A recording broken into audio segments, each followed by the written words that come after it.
the Within Orb podcast. Come get Within Orb. Hello, my name is Jenn Zahrt, and welcome to Within Orb, a production of the Celestial Arts Education Library, a podcast bringing people together around the love of astrology, books. Join me as I interview people about the astrology books that changed their life and practice. You can support the podcast at withinorb.com. Welcome to another episode of Within Orb, and today, beaming in from San Antonio, Texas, is Issachar Bey. Welcome to the show. Hey, how you doing? Doing really well.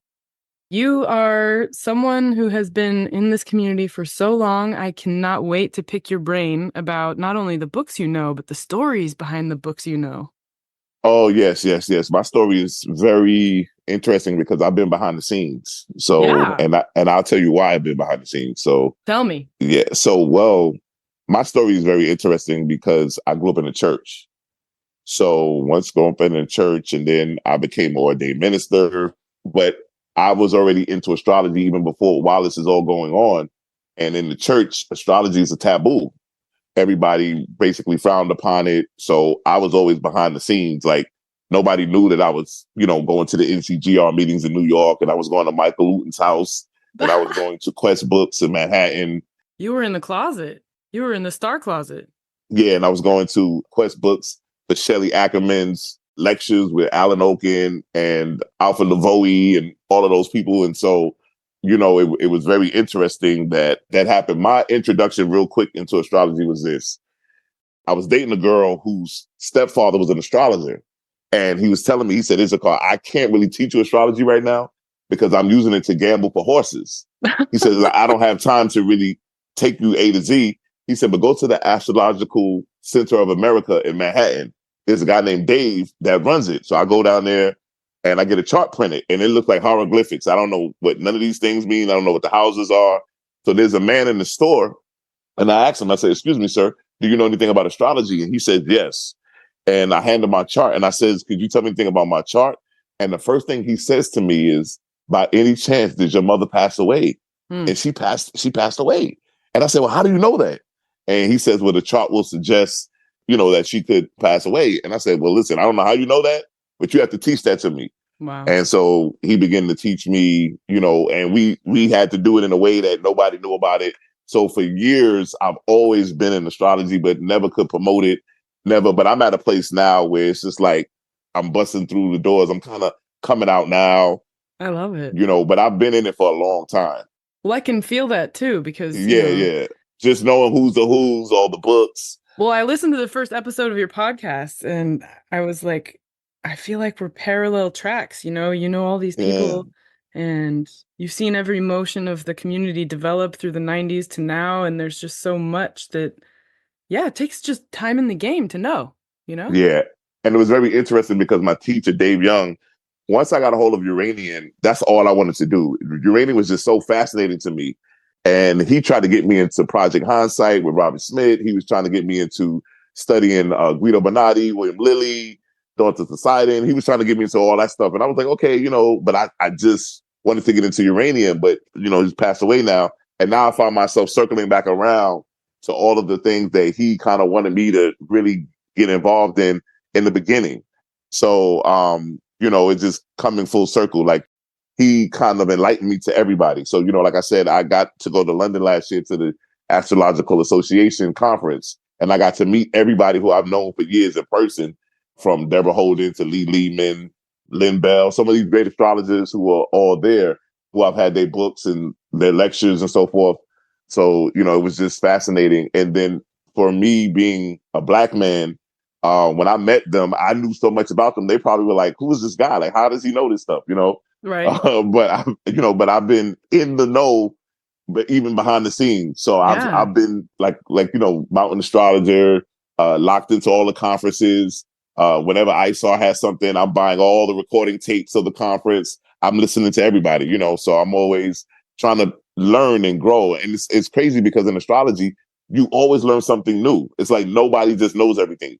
You learn something new. You learn a different way to do something. You learn a different interpretation.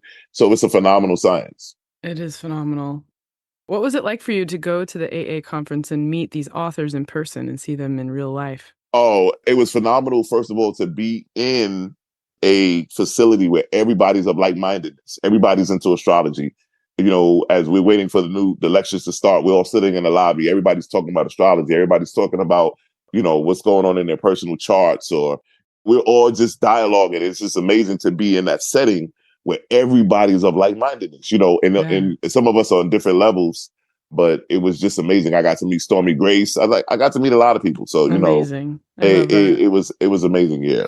And I love those moments too, because unlike books, when people are talking at conferences, you pick up on so much that you wouldn't even think of. Like someone just says something and you're like, oh, now I got another research project. Yeah. And then what was amazing to me also was that it was people from all over the world.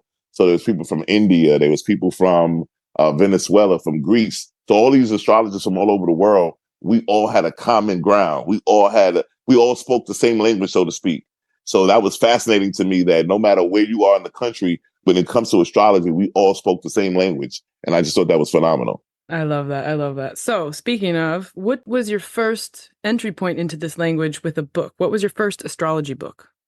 My first book was Alan Oken's Complete Astrology. I love the book. I actually always recommend it to people, and it might be a little heavy or a little bit too much for a beginner, but I just love the way that he broke everything down from A to Z. He starts off by just telling you the glyphs and how they were put together and what they mean. I mean, the way that he laid it out, the order and everything, how he laid it out to me was phenomenal. So it's always been one of my favorite beginners books, but also Everything You Need to Know About Astrology from Joan McEvers. Those are also some books too that I always tell people that are pretty good for a beginner. The 3 books that she has in her beginner series I thought were very good as well. Yeah. So Alan Oken's Complete Astrology was your first book. Yes. How did you get that book in your hands? So my teacher, of course, was teaching me how to do charts by hand. So I had to get the table of contents. I had to do all of that by hand. And then he kind of was teaching me on his own. So he was teaching me, you know, the signs and everything. He was doing up his own lessons. But when it came for the book, that's the first book that he recommended for me. And when I got that book, I just never let it go. It was like a Bible to me. And like, even now when I look at it, it's amazing how you could read something and you read it 500 times, but every time you read it, you get something different than the last time you read it. Totally. So even now when I look at it, what I see now is just, you know, unbelievable. Could I ask what year it was that you began learning astrology? Oh, man. This had to be like in the late 90s. See, you and I were doing the same thing at the same time with the same book. Yeah. Because this was my first book. That's amazing. Yeah. It was, I would have to say the late 90s. Yeah. That's awesome. I love that. Yeah. Okay. So the big question, if you were on a deserted island, what would be the 3 astrology books you would keep in your bag? I would definitely have to have the Language of Uranian Astrology. I would have Geodetic Astrology by Chris McRae. I've always been fascinated with geodetics, but even with her, nobody's really doing that. But I just thought it's phenomenal. And then I would have to have Jean-Baptiste Morin, book 21 of the Morin chart interpretation. That's one of my favorite books as well. Okay, so let's go in order, starting with Uranian, the Language of Uranian Astrology. What is it about this book on Uranian that you love so much? Well, being a Uranian is just something that it lays out the system. It lays out, you know, the Trans-Neptunians. It basically gives you the concept of how to lay out the Uranian system and how to operate it. But it's something that I just like to read like over and over again. To me, it's kind of like a Bible, so to speak. Like, you know, it just kind of keeps me sharp, learning about the different planets. Like, so for instance, you know, like I can read something 10 years ago and then read it now, and it means something totally different to me because of all the life's experiences, client charts, just people that you've come into contact with, and you see how that planet or those situations play out differently. So to me, as Iranian, it's like the Bible to me. Nice. So what do you think? I mean, I've been looking into the primary sources in German about the Trans-Neptunians, and you've used them more than I have in terms of actual practice. What do you think the Trans-Neptunian planets are? I don't know. No. They call them hypotheticals. They call them the hypotheticals, but they work. Now, check this out. In London, it was amazing to me when I was telling everybody I was Iranian. They was like, what is that? But anyway, Steve Pincus Yeah. He did a lecture at the conference on Uranian astrology, and he was leaving there to go to Germany, to the Hamburg, to go to the Uranian conference because Michael Fierce, who is the grandson, he was having a Uranian conference there or whatever. And so we was talking and everything like that. But to me, the hypotheticals, they call them the hypotheticals, I don't know if they will be considered like maybe fixed stars, asteroids. I don't know, but they definitely work. You felt them working. Oh, yeah. Even in prediction, even in my chart, I just recently interviewed Bill Meridian, and we were talking about different things with Trans-Neptunians, and he was talking about his life and how he's seen some amazing thing happen with the Trans-Neptunians transiting his midheaven and so forth. Oh. So we got into that. Yeah. Yeah, he brought that up in his article for the Mountain Astrologer in one of their latest issues for the predictions of what's going to happen in the country from 2024 to 2026. And he goes, you can't do mundane astrology without using the Trans-Neptunians. Yeah, they definitely work. That's amazing. Cool. Okay, so then we're on to geodetic. Now, you were the first person in almost 50 episodes to bring up geodetic astrology. What is it? Oh, man, geodetic astrology. I studied with my teacher in Uranian was Arlene Kramer. She was who I studied with. She was amazing. She's passed away now, out of LA, Woodland Hills, California, and former AFA president. She used to always teach about geodetics, and she always used to teach about it. And so, like everything we're doing now, I did this 10 years ago, but I hid it. Like I never let nobody know. So I interviewed a lot of astrologers. Like Chris McRae was one of the ones that I interviewed, and we got into the whole geodetics. I'm going to put it out too. Good. But she was out of Canada, so I reached out to her to learn about geodetics, of how she had this world map and how everything in the world, the way she laid it out, you could see the signs of every country, of every city, of every state. And so I started thinking to myself, well, if she has the zodiac signs of every country, every state, every city, when there's transiting planets coming to these signs, we can detect when things are going to happen, globally, mundane. And the stuff was amazing, what we were finding out. If you get her book, it's on Amazon. I think they revised it before she passed away, the Geodetic Astrology. But matter of fact, as a Uranian, what I've come to understand is when I do a relocation astrology, I felt that the relocation chart is the subjective chart. And then when I look at the geodetic chart, it's objective. So basically, the relocation chart can tell you how you're going to feel when you move somewhere.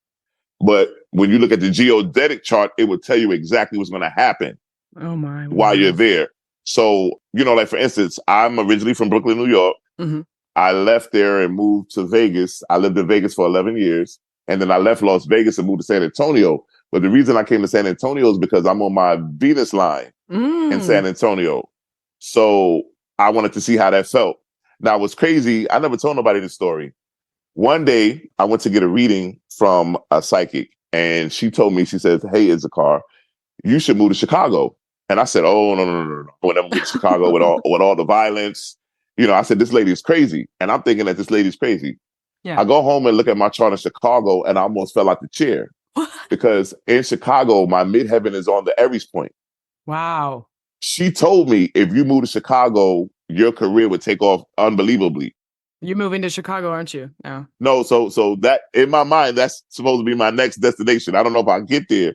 But you know what I say? I say your lines can come to you, so you don't need to move. You just need to work with someone in Chicago, or maybe found your business there or something, Yeah. I've always said that too, because I had a choice between Minnesota and San Antonio. And Minnesota, my Jupiter was conjunct my midheaven.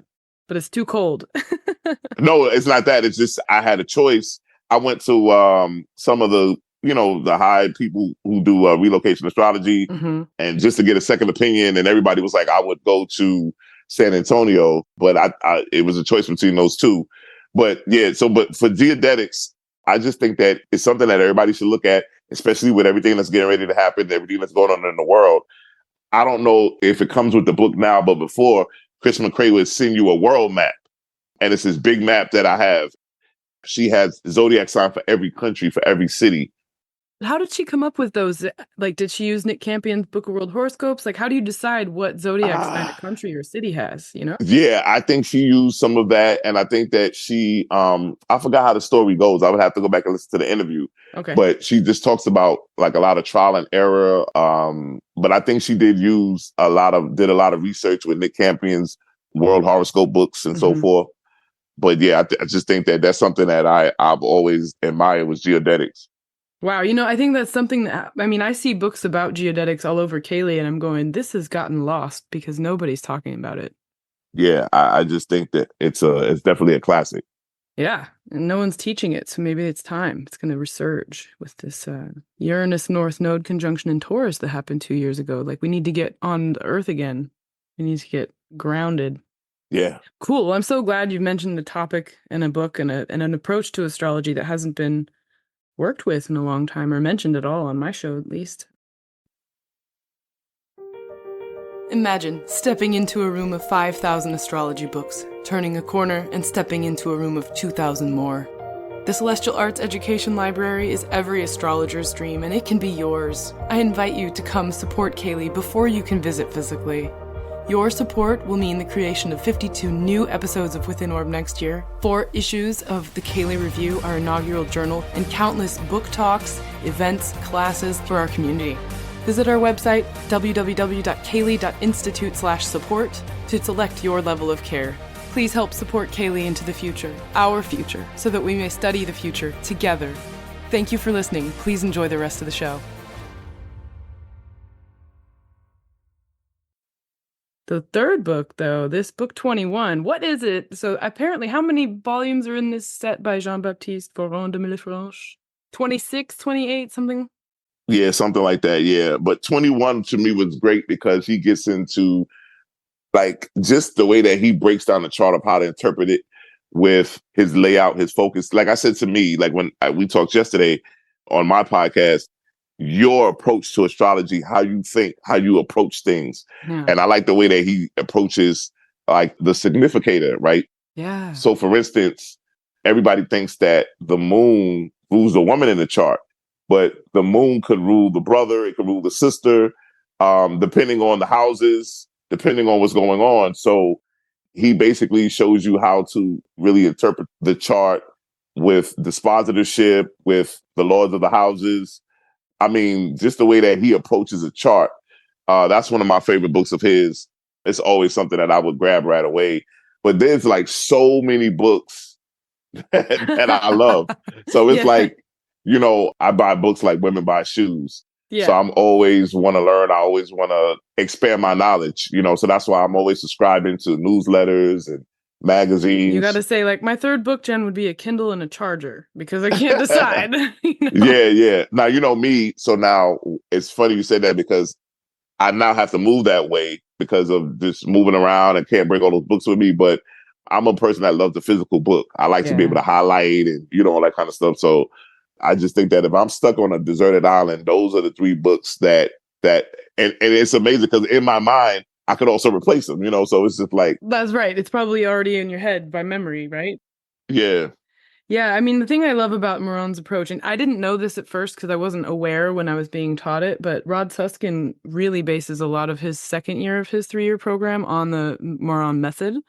And so he has this tiny little book that I said I'd take with me, which is a condensation of book 21 effectively, but it's got Rod's spin on it. The way I put it in my own words is like life wants to live. So Morin's telling you, you know, if there's a planet that can't do the job, someone else comes in and says, I'll do the job. Right. Yeah. So if it's like, oh, there's a chart factor ruled by the moon, but the moon's in Scorpio, you're not destitute. It's just that where's Jupiter now? Let's see what the exalted ruler is going to do. And I like that about him. Yeah. It's amazing when you can, you know, when you're reading these books and really locking in with astrology. And, you know, as an astrologist, sometimes, to me, we're real astrologers. And when I make that statement, people will look at me and like, what do you mean? I said, because the majority of this world is what we call cookbook or commercial astrology, you know, the signs, the reading of the horoscopes and the papers and all that kind of stuff. But that's not really astrology. So when you really get into real astrology, you know, where you begin to study, I've always said this, astrology shows you the hand that you were dealt in life. not only does it show you the hand that you were dealt, it shows you how to play that hand to win. And I always feel like as an astrologer, we have a cheat code because I feel like we are able to see the mind of God through the charts, through the interpretations of all these different charts of the lunar eclipses or the solar returns or the secondary progressions and solar arcs and all of these different things that we can use. I feel like we have the cheat code. We have access to see things. And I'm pretty sure under behind doors, closed doors is happening. But I would love to see it come to the light of how much the world embraces it, like the governments and so forth. But I know what's going on behind closed doors, that they are using astrologers to do certain things and, and all that kind of stuff. But, I just feel like it's definitely time now. Yeah. Cheat code. And also then maybe why they have ridiculed it and cast it out of any kind of normal education system. Because why would they want to give the cheat codes away for free? Yeah, definitely. Definitely. So what are some of the books that I didn't let you take because you had them on your top, or like maybe top 10, and they just, you had to leave them by the wayside? Definitely Christian Astrology, William Lilly, Noel Tyl's Midheaven Extension. I just love the way that he breaks down how to find the career or the purpose of a person's life. I just like his process of how he goes after that. He gets into the Oriental planets. He gets into so many different things. He also gets into midpoints, certain midpoints that are, in a chart. Oh, I would say Maria K. Sims' book on the Dial Detective. That was one of my first books, when I got into uranium too. I like this book that Ben Dykes just did, Abu Mashar, Solar Revolution. I don't know. I'm trying to think for Harari, so many books. I don't even know which one to pick because there's so many books, from Alphee Lavoie to Anthony Lewis to, it's so many. But anything that Stephen Arroyo does, Alan Oken, even like I heard you mention Blaschke, Robert Blaschke. Yeah. Yeah, I've actually got his holographic transits right next to me right now. Yeah, so my teacher has started teaching me on that. So when you're talking about re-putting that out, that's going to be phenomenal because I thought he was ahead of his time. I thought he was a genius. Oh, he's such a genius. And the synodic cycles and the way that he blends Sabian symbols with various levels of progression, many of which aren't even taught today, and the holographic transits. He calls it holographic transits, but I would call it a pattern return. To riff on the idea of that everybody knows about a Saturn return. And I'm like, no, it's a pattern return. You got to take it a little more abstract, but it's the arc distance between any 2 points recurring. Sometimes people call them recurrence transits. That's kind of a mouthful and hard to remember. So, yeah, but with the way he puts that all together, like you have this almost omnidirectional appreciation of what the chart's bringing with this divination component of the degree symbols, And do you work with the Sabian symbols? Because I've used them before, like just to look at my chart and other charts or whatever, but I don't hear really people talk too much about them. Not all the time. And also then the part of me that loves collecting books and information is like, yeah, but there's 15 different sets of symbols, So yeah. It's like, which one do you want to pick? Yeah, everybody has their own interpretation. Totally. But I think everybody should develop their own one as well. Like take a time, just like they did with Mark Edmund Jones. He took just a couple, I think it was either a day or 2 or a week. And he just sat down and he's like, all right, let's do this. And he and Elsie Wheeler got some index cards and just, took time to like bang it out. And I'm like, let's do that. Why not? We're living in a new time. We have other symbols. But what happens over time, though, I think, is that these little slices of the zodiac, these little like, if you think of like each degree as a tiny, tiny, tiny slice, I think they do have a sense of personality so that if you mapped out every degree symbol system, you'd start to see some coordination between the things that come up. Even if they're not exactly the same, there's like a through line. Yeah, definitely. And, I would love to also see the merger of astro-theology, of how astrology and the Bible coincide with each other and how astrology is all in the Bible. Yeah. And it's amazing how the church looks at it as a taboo when the whole Bible is nothing but astrology. So, do you have any books in you that you'd be thinking about writing someday? I'm actually in the process of putting together a uranium book, but it's going to be eclectic. So it's going to have a little bit of everything in there, but I'm going to, of course, because I'm Uranian, I want to show people why the Uranian system is amazing, but I will get into some other things. I use solar returns. I use perfections. I use the monthly perfections. I use all of that stuff. I use solar arcs. I do everything. So it's not going to be for the beginner. Right. It's going to be for people that kind of already have a knowledge and base of astrology. Well, going back to your expertise in the language of Uranian astrology and such, do you see the links now that you've gotten into the more traditional material between what Alfred Witte was picking up on in his mathematics and what you see in some of the earlier forms of traditional astrology? Oh, yes, with the lots and parts, definitely, yes. It's definitely like, we call them formulas, what they call the lots and the parts. But, man, I can tell you some stories of some things so I don't know if you know about Arlene Kramer, just real quickly. Arlene Kramer was probably one of the greatest astrologers I ever seen in my life. Wow. My teacher had told me, he was like, if anything ever happened to me, the one person I would go to is Arlene Kramer. And he wouldn't let me get to her at first because he was teaching me. He wanted me to get my foundation and everything. So when I got to a certain point, he allowed me to go to her and I was taking lessons. Arlene Kramer was teaching me, prediction and how to use the formulas. So now what she does is like, let's say, for instance, I'm doing a formula to move and I want to know if a person is going to move. Mercury plus Saturn minus the ascendant means to say goodbye to your environment, right? Seems simple enough, yeah. Well, there's different variations of it. But what happens is you're looking for 3 other formulas to hit off on the same day. Whoa. And she would make me do it by hand because she didn't trust computers. So everything would be personally calculated. But watch this. I moved to Las Vegas. And now this is what happened too. So I'm asking everybody, what happens when transit in Pluto touches my natal moon? What happened when transit in Pluto is going to be conjunct my natal moon? And when you say touch, you don't mean by transit on conjunction. You mean by the dial, right? Like any kind of... No. I mean regular transit. Transiting Pluto conjunct my natal moon, which is the Lord of my 10th. Got it. Which is the Lord of the Midheaven. So everybody's like, oh, you're going to have this emotional transformation. You're going to do this. You're going to do that. But Arlene already had told me, she was like, you're going to move. And I'm just like, yeah, where am I moving to?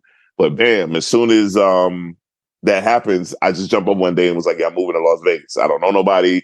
At that time, I don't know why I picked Las Vegas, but I was on my node line. Wow. So I moved to Las Vegas, and Arlene is like maybe 2.5 hours, 3 hours away from me in Los Angeles. So she comes to Vegas.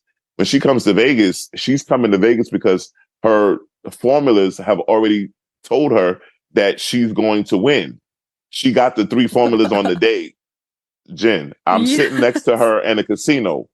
She puts $100 into the slot machine, and 5 minutes later, she wins 10 grand. Oh my God. I'm going crazy. I'm going bananas. And she looks at me and says, Issachar, what's wrong? And I'm like, you just won 10 grand. She was like, okay, that's what I came here to do. And she had a green composition book, and she would open up the book and she would write down what was on the screen of the slot machine when she won. She would write down the time, and she used this platform from Joyce Wehrman. Wow. Because Joyce Wehrman was an astrologer that had a book called Winning Times. I have that here. She uses Joyce Wehrman's Winning Times along with the Uranian. She won like 3 or 4 more times for 10 grand while I was there. And I was just going bananas. That's amazing. Have you seen this Winning Times book before? I've seen the book, and I also have the software. They have a software too. Okay. I don't have the software, but I've got the book. That's awesome. Yeah, I've got the old book too. I have to find it. But yeah, so she was teaching me that. She was like, you got to make sure you're on the wheel. And she would talk about Joyce Wehrman and Charles Jane and so many, I talked to Bill Meridian. He learned a lot from Charles Jane too. So that was one of the people who taught him. And you see in the Uranian community, everybody's kind of was under the same people, Charles Emerson and all of those guys. Amazing. But yeah, it was amazing to see astrology work just like that. I was just blown away. But yeah, the correlation between the traditional and Uranian, you could definitely see how close it is. And then just to think, I was just thinking the other day when I was getting ready to talk to you, how to me, your lecture on triplicity rulers, just looking at, if you know the triplicity ruler is the Lord of this, the Lord of that, imagine putting it on the dial and looking at the aspects and looking at the mid. Oh, yeah. Because see, what happens is I tell people all the time as a Uranian, when I look at a planet, I can't just look at the planet. I have to look at the tree. And I need to see what planets hang on, what's hanging on the tree of the sun, or the triplicity rule of the 2nd house, or the triplicity rule of the 10th house. What's on the tree? Because when something hits that planet, the whole tree jingles. I love this. So it's so amazing to me the depth of astrology and so many ways it can go. I'm so into mundane now and really looking at it from a great perspective. In Uranian, we use the Capricorn ingress, and we believe that it goes for the whole year. So, of course, everybody else does the Aries, but we do the Capricorn, and we believe it goes from December 21st to December 21st. Yeah. But I can tell you some amazing stories about that as well. Amazing. Well, and I think your depth of knowledge with Uranian, I think that that's going to be the future of astrology right now, honestly, because of the overwhelming prevalence of the traditional methods. If you know about trip rulers and you've got all this Islamic astrology in your belt, and then you take it to Uranian, suddenly you have this super synthesis, you know? Yeah. Really, really cool results. So thank you so much for spending time today. I know you kind of have peppered beginners books throughout, so I'm not going to ask you that again, but I am going to ask you to tell us about your podcast really quick and where we can find you in addition to that podcast. And thanks for coming out of the Astro Closet too. Oh yeah, definitely there. Well, I'm definitely out now. My podcast is called the Astrological Commission Podcast. I started this group, the Astrological Commission. I wanted to be an organization that definitely pushes the needle with astrology. I wanted to be an organization which teaches people how to live their everyday lives using astrology to improve their life, to better their life, to make sound, wise decisions, to make sure that they're in the right place at the right time. Also, to make sure that they're playing the hand they were dealt in life the right way. You know, and also because I am a life coach / minister, preacher, or whatever you want to call it, I teach people how you have to know who you are. And once you know who you are, I think that your perception and everything in life changes. And astrology is the way that you will learn who you are. Why you're the way that you are. Why do you think that's the way that you are? Just real quickly, I had did a reading for a woman one time. And before we did the reading, she was just telling me that all her life, people would tease her because they thought that she was slow, that she was just different from everybody else. She didn't really learn like everybody else, or her perception of everything else was a little different from everybody else. Come to find out, she had Mercury retrograde in her chart. So I was explaining to her who she was and why things were going the way that it was going. And she just bust out crying because all her life she thought that, you know, something was really wrong and that she was different from everybody else. And it was just this person put on her. And I'm like, no, you just learn differently. You just taking information differently, but there's nothing wrong with you. You can use that to still win and become a great person and still achieve great things. But now that you know the way that you're wired, now we can put a strategic plan together of how you can implement it and be the best version of yourself. I love it. You know, so I just think that astrology is something, like Noel Tyl says, astrology is not what you believe in. You don't have to believe in it, but it's something that everybody should know about. So I just think that it's amazing. And you, as I said before, I think that you are somebody who's definitely pushing the needle in a great way. Like you, Michael Bryan, Stormy Grace, a lot of you guys are really pushing the needle and really moving astrology along. And I just think that even what you're doing with Blaschke, oh my God, that's phenomenal. So wait till you put that out. So people don't even understand what that is. You know, oh man, that's going to be amazing for you to just go ahead and put that out. And I know he's looking down and jumping for joy. Yeah. And I just think that's so phenomenal. Well, thank you. So where can we find you? So you can go to YouTube, Astrological Commission. I'm going to send Jenn a link to my site if you guys want a consultation. Right now, I'm doing a series because I've also started an organization called the Temple of Enlightenment International Spiritual Center, from which the Astrological Commission comes out.